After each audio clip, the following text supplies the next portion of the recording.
நமக்கு எதிரிகள் உண்டு. இயேசுவில் அன்பார்ந்தவர்களே, நல்லது செய்வோரை நமக்கு பிடிக்கும், நல்ல காரியங்களும் நமக்கு பிடிக்கும். ஆனால் அந்த நல்லது செய்யக்கூடிய மனிதர்களும் சரி, அந்த நல்ல காரியங்களும் சரி, நமக்கு எதிராக மாறுகின்ற போது நல்லது செய்த மனிதர்களை நாம் எதிரியாக பார்க்க ஆரம்பிப்போம். இந்த உலகத்தில் அல்லது நம்மோடு வாழக்கூடிய மனிதர்கள் நல்லவர்களாக இருக்க வேண்டும், அவர்கள் நம்மோடு அன்பாக பழக வேண்டும் என்பது நம்முடைய எதிர்பார்ப்பு. ஆனால் அதிலும் சில தருணங்களில் நாம் சொல்லக்கூடிய வார்த்தை, அவர்கள் நல்லவர்களாக இருப்பது எனக்கு பிரச்சனை இல்லை, ஆனால் அவர்கள் நான் விரும்பியபடி செயல்பட வேண்டும், என்னுடைய விருப்பத்தை நிறைவேற்ற வேண்டும் என்று சொல்லி நமக்கு எதிரே இருக்கக்கூடிய மனிதர்களுக்கு நாம் சில வரைமுறைகளை வைத்து கொண்டிருக்கிறோம். இன்றைய நற்செய்தி வாசகத்தில் வரக்கூடிய யூதர்கள் ஒரு வகையில் நீதிமான்களாக பார்க்கப்பட வேண்டும். ஏனென்றால் அவர்கள் இயேசுவின் எதிரிகளாக இருந்தார்கள். தொடக்கம் முதல் இறுதி வரை அவர்கள் இயேசுவின் நேரடியான எதிரியாக இருந்தார்கள்.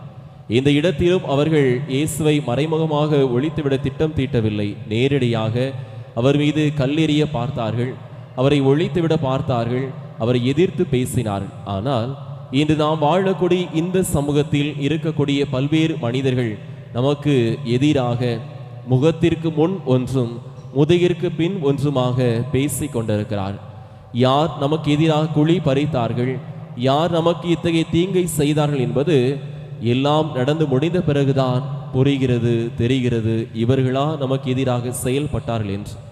அந்த வகையில் பார்க்கும்போது இயேசுவோடு இருந்த, இயேசுவை எதிர்த்த அந்த எதிரிகள் ஒரு வகையில் நீதிமான்களாக இருந்திருக்கக்கூடும். அவர்கள் எதிரானவர்கள் தான், ஆனால் தங்கள் திட்டங்களுக்கு எதிராக செயல்பட்ட இயேசுவை அவர்கள் நேர்பட எதிர்த்தார்கள். இன்று நம்முடைய வாழ்க்கையை நம்முடைய தேவைக்கு ஏற்ப மனிதர்களை நாம் சேகரித்து கொண்டிருக்கிறோம். இன்று தேவைப்படக்கூடிய மனிதர் நாளை நம் எதிரியாக இருக்கிறார். ஒரு சமயத்தில் எதிரியாக இருந்த மனிதர் மற்றொரு தருணத்தில் நமக்கு நண்பராக மாறிக்கொண்டிருக்கிறார். இப்படி நேரம் பார்த்து ஆள் பார்த்து நம்முடைய செயல்பாடுகள் மாறிக்கொண்டே இருக்கின்றன.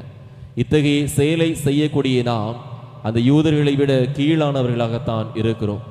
நாம் எதிர்க்கக்கூடிய மனிதர்களுக்கு நாம் யார் என்பது தெரிய வேண்டும். உண்மையில் நாம் நீதிக்கும் நேர்மைக்கும் உகந்தவர்களாக செயல்பட்டு அவர்களை எதிர்க்கிறோம், மற்றவர்களை எதிர்க்கிறோம் என்று சொன்னால் அது சரியான பார்வை. ஆனால் நாம் எதற்காக எதிர்க்கிறோம் என்பது அவருக்கும் தெரிவதில்லை.